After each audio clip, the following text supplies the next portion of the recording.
मेरे मोहतरम बुजुर्गों और दोस्तों, आज की वीडियो भी उसी सीरीज की एक सेंसेस है जो इससे पहले गुजर चुकी।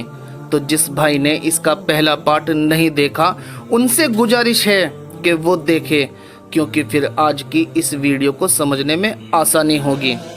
अब इससे आगे तो चलिए बिना टाइम गवाए बात को शुरू करते हैं। इस्लामिक बातें 786 के साथ बने रहने वाले साथियों, जब लोहे महफूज पर लिखी हुई वो पेशीन गोई तहक्कुक तक पहुंचने लगी, तब खुदा के एक फरिश्ते ने बुलंद आवाज से सदा लगाई कि सब फरिश्ते यानी मलाइका खुदा के हुक्म से बारगाहे इलाही में हाजिरी दो। तो जितने फरिश्ते सब मौजूद अपने रब के करीब जा पहुंचे, तब उनसे अल्लाह ताला ने मशवरे के बाइस फरमाया कि ए मेरे प्यारे फरिश्तों, मैं एक इंसान बनाना चाहता हूँ जो मिट्टी का होगा और मेरी हम्दो सना व इबादत करेगा, और इसमें तुम क्या राय रखते हो। ये सुनकर मलाइका ने अर्ज किया, खुदाया, इससे पहले आपने जिनों को आग से पैदा किया और धरती पर भेजा, और उन्होंने जमीन पर जाकर दंगा फसाद मचाया, और क्या हम तेरी इबादत के लिए काफ़ी नहीं हैं। इस पर उनके रब ताला ने फरमाया, देखो जो बात मैं जानता हूँ वो तुम नहीं जानते, और अब मुझे ज़रा इन चीज़ों के नाम बताओ। ये सुनकर सारे फरिश्तों ने अर्ज किया, ए कायनात के बादशाह रब्बुल इज़्ज़त, हम उन्हीं बातों को जानते हैं जो तूने हमें सिखाई है, और तू ही रहीम करीम बुजुर्गी वाला है। इस पर उनके रब ने हुक्म दिया कि जाओ और ज़मीन पर फैल जाओ और ज़मीन की अलग अलग जगह की मिट्टी यहाँ लेकर आओ। अजीज़ों, फरिश्तों ने ऐसा ही किया। वो ज़मीन पर गए और अलग अलग जगह व सतह की मिट्टी लाकर बारगाहे इलाही में पेश की। फिर अल्लाह ताला ने फरिश्तों से कहा, अब इस ज़मीन की मिट्टी में पानी डालो। फरिश्तों ने उसमें पानी डाल दिया। फिर हुक्म मिला, इस गारे को गूंदो। फिर उस मिट्टी के गारे को गूंदा गया। उसके बाद रब्बे कायनात ने फरमाया, ऐसा करो, वैसा करो, ऐसे बनाओ, और एक बनाकर आदम अलैहिस्सलाम का पुतला तैयार किया, और शर्फिए बक्सा उस पुतले को कि उसका चेहरा अल्लाह ताला ने खुद बनाया। और जब वह बन गया तो कई सदियों तक के हवाएं चलती रही और फिजाएं चलती रही, और एकाएक एक वक्त गुजरता रहा, यहाँ तक कि वो पुतला सूख गया। और फिर एक दिन अज़ाज़ील उस पुतले का मुआवना करने के लिए घूमता घूमता पुतले के पास आ पहुँचा, और अपने इल्म से हरारत करता हुआ उस पुतले की रिसर्च करने लगा। पूरी रिसर्च करने के बाद मालूम ये हुआ कि जिस्म के किसी हिस्से के अंदर आ और जा सकता हूँ, यहाँ तक कि दिमाग के अंदर भी झांक सकता हूँ, लेकिन ये जो पोटली है जिसे दिल कहा जाता है, इसके अंदर नहीं झांक सकता। और क्योंकि इसमें अजीबो गरीब नूर का फव्वारा है, नज़र पहुँचाने की कोशिश करता हूँ तो जलन महसूस होने लगती है। शायद इस पोटली के अंदर कुछ राज दफन है। अज़ाज़ील ये सोचता हुआ वापस चला गया, और फिर कुछ अरसा गुजरने के बाद रब्बे करीम ने उस पुतले पर खाल चढ़ाकर अपनी रहमत से उसमें रूह डाल दी, और वह गारे मिट्टी का पुतला एक इंसान बन गया। उसके बाद अल्लाह ताला ने इस इंसान से कुछ सवाल और नाम पूछे। यह सुनकर उस मिट्टी के इंसान ने सभी सवाल और उनके नाम बताए, जिस पर रब्बे करीम ने फरिश्तों को बुलाकर फरमाया कि क्या मैं ये नहीं कहता था कि जिन बातों की खबरों को मैं जानता हूँ वह तुम नहीं जानते। इस पर सारे फरिश्तों ने फरमाया, ए कायनात के बादशाह रब्बुल इज़्ज़त, बेशक तो गैब का जानने वाला करीम और हिकमत वाला है। और नाज़रीन, फिर वो वक्त आ गया जब धरती के साथ साथ आसमानों व जन्नत का रहबर खलीफा नाइब चुनने की घड़ी करीब थी। मजलिस में तमाम फरिश्ते और अज़ाज़ील भी मौजूद था। फिर अल्लाह ताला ने उस इंसान का नाम आदम रखा, और सारी मजलिस जो उस वक्त वहाँ मौजूद थी उनको मुखातिब करके रब्बे कायनात ने फरमाया कि ए मेरे बंदो, इसको मैंने तुम्हारा नाइब और खलीफा बनाया है, और एहतराम करते हुए तुम सब इसको सजदा करो। ये सुनकर सारे फरिश्ते सजदे में गिर पड़े सिवाय अज़ाज़ील के, यानी इब्लीस ने सजदा नहीं किया। यह देखकर अल्लाह ताला ने इब्लीस से कहा, ए इब्लीस, तुझे क्या हुआ कि तू सजदा करने वालों के साथ शरीक न हुआ? क्या तू गुरूर में आ गया या अपने आप को ऊंचे दर्जे में शुमार करने लगा? इब्लीस बोला कि ए रब्बे कायनात, मैं इससे बेहतर हूँ, और तूने मुझको आग से पैदा किया और इसे मिट्टी से, नाज़रीन, यहाँ इब्लीस ने तकब्बुर वाले अल्फाज में कहा कि क्या मैं ऐसा हूँ जो इस सड़ी हुई मिट्टी के गारे से बने हुए एक इंसान को सजदा करूँ? मैं आग का बना हुआ और ये खाक का। और आदम अलैहिस्सलाम को खलीफा बनते देख जलन इब्लीस को अंदर अंदर खा रही थी। उसका गुमान था नाइब और खलीफा उसे बनना चाहिए था, ना कि आदम को। मरदूद की इस सोच को अल्लाह ताला जानता था। अल्लाह ताला ने उससे फरमाया, यहाँ से निकल जा, तो आज से मरदूद है और तुझ पे क़यामत के दिन तक मेरी लानत पड़ती रहेगी। इस पर इब्लीस कहने लगा, मेरे परवरदिगार, अच्छा तो मुझे उस रोज़ तक मोहलत अता कर कि मैं आदम को और आदम की नस्ल को वरगलाता रहूं। अल्लाह ने कहा, जा तुझे मोहलत अता हुई। अब वो अज़ाज़ील यानी इब्लीस शैतान बन चुका था और बजाय शर्मिंदा होने के या तौबा करने के उसने अल्लाह ताला के सामने एक हैरान कुन ऐलान किया, जो कि एक चैलेंज था, एक साजिश थी।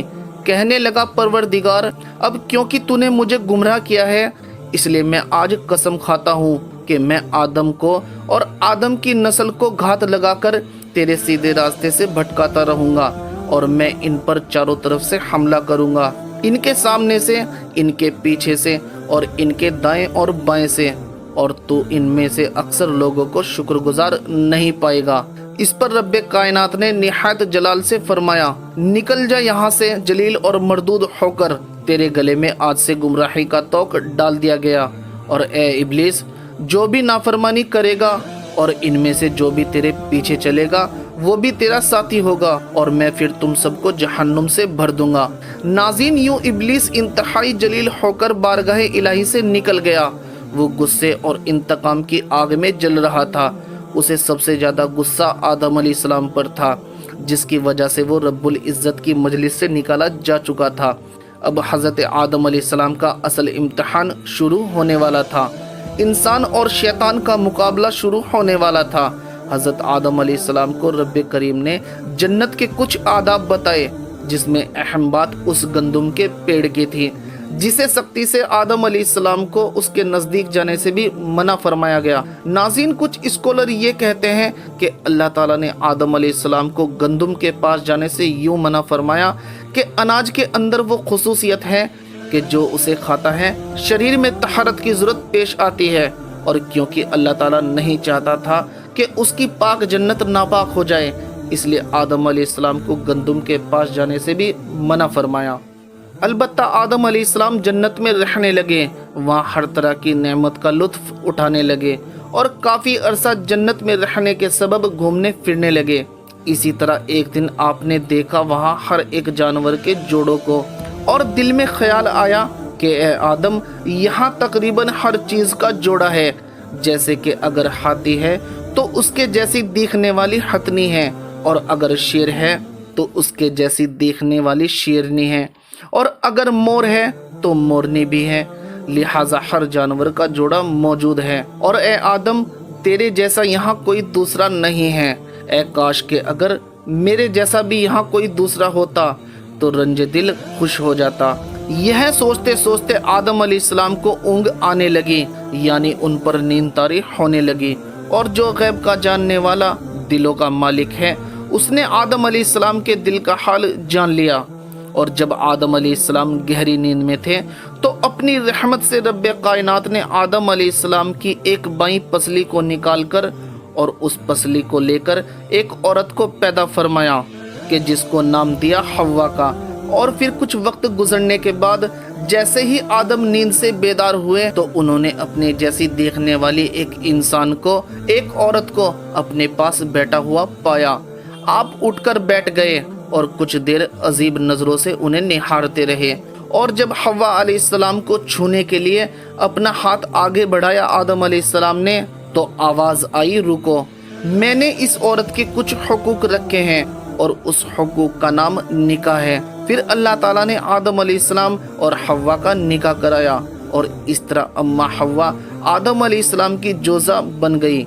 इधर इब्लीस उर्फ शैतान गुस्से और लाचारी में फिर रहा था। नाज़रीन, कुछ स्कॉलर ये कहते हैं कि शैतान लईन जन्नत के चौकीदार के पास जा पहुंचा और उसने अपने जन्नत के चले जाने के बाद क्या हुआ اور وہ آدم کیا کیا کر رہا ہے جنت کے چوکیدار سے جاننے کی کوشش کی، جس پر اس نے بتایا اللہ تعالیٰ نے انہیں ایک جوزہ عطا کی، وہ آدم علیہ السلام کی بیوی ہے، اور ان دونوں کو گندم کے پیڑ کا پھل کھانے سے منع فرمایا اور ان سے کہا اگر تم نے اس پیڑ کا پھل کھایا تو تم ظالموں میں سے ہو جاؤ گے۔ یہ سنتے ہی ابلیس دماغ میں ترکیب سوچنے لگا، اور کیونکہ وہ اللہ تعالیٰ سے سیکھی ہوئی دعا کو یعنی اللہ تعالیٰ کے حکمتی ناموں کو جانتا تھا جسے وہ پڑھ کر جنت میں اب بھی جا سکتا تھا، کچھ ترتیب سوچ کر دعا کو پڑھ کر چپکے سے جنت میں جا پہنچا۔ آدم علیہ السلام اور حوا علیہ السلام کے قریب پہنچ کر ان کے دلوں میں وسوسے ڈالنے شروع کیے۔ وہ ان سے کہنے لگا تمہیں جنت کی ہر نعمت اور ہر درخت سے کھانے کی اجازت ہے، لیکن کیا تم نے کبھی سوچا ہے کہ تمہیں اس ایک درخت سے کیوں روکا گیا ہے؟ آخر کیا وجہ ہے؟ پھر شیطان لعین نے جھوٹ بولتے ہوئے کہا تمہیں روکا اس لیے گیا ہے کہ اگر تم نے اس درخت کا پھل کھا لیا تو تمہیں ہمیشہ کی زندگی مل جائے گی، تم فرشتے بن جاؤ گے، تمہیں کبھی موت نہیں آئے گی۔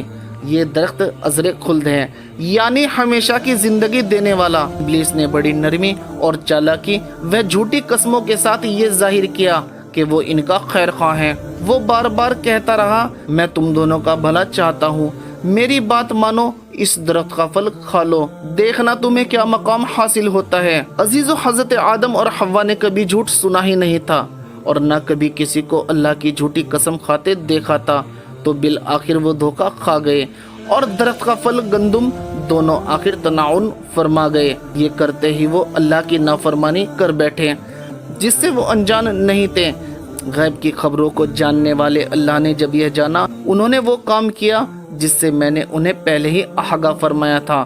کائنات کے بادشاہ رب العزت نے سخت ناراضگی کے ساتھ حکم دیا فرشتوں کو کہ جاؤ انہیں لے جا کر زمین پہ الگ الگ جگہ پر پھینک ڈالو، یہاں تک کہ جنت کا لباس بھی ان کے تن سے اتار پھینکو۔ ناظرین، اب آدم علیہ السلام اور اماں حوا ایک نئی زندگی میں داخل ہو گئے تھے، یعنی وہ زمین پر اب پھینکے جا چکے تھے جن کے بدن سے فرشتوں نے کپڑے اتار لیے تھے۔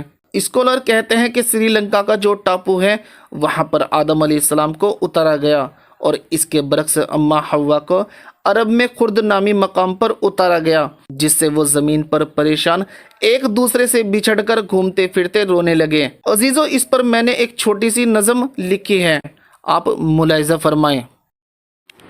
دیکھو دیکھو اس زمین پر ابا آ گئے، ننگے تنہا ڈگمگاتے کیوں گھبرا گئے، پھر رہے ہیں گھومتے گھومتے بڑے پریشان ہو گئے، امی کے جدا ہونے سے ابا بہت رو دیے، جنت سے بے دخل آدم آج گھبرا گئے، اتنا روئے بے ہوش ہو گئے، دیکھو دیکھو اس زمین پر ابا آ گئے، ننگے تنہا ڈگمگاتے کیوں گھبرا گئے، پیڑ کے پاس جاتے ہیں غر جسم چھپانے کے لیے، وہ بھی ڈالیاں کرتا ہے اوپر نافرمان خدا کا مجھے کہہ کر، ہائے ہوا یہ کیا ہو گیا، میرا ساتھی کہاں مجھ سے جدا ہو گیا، دیکھو دیکھو اس زمین پر ابا آ گئے، ننگے تنہا ڈگمگاتے کیوں گھبرا گئے۔ ناظرین، اسی امید کے ساتھ اجازت دیجیے کہ آپ کو ہماری ویڈیو پسند آ رہی ہوگی۔ ملتے ہیں اس سے اگلے واقعے میں جلد تاریخی، تحقیقی اور معمولاتی ویڈیو کے ساتھ۔ بس آپ سے درخواست ہے ویڈیو کو لائک کر دیا کریں اور نئے جڑنے والے ساتھی لائک کے ساتھ ساتھ سبسکرائب کر دیا کریں، کیونکہ پھر ہماری ویڈیو آپ ناظرین تک پہنچتی رہے گی۔ خدا حافظ۔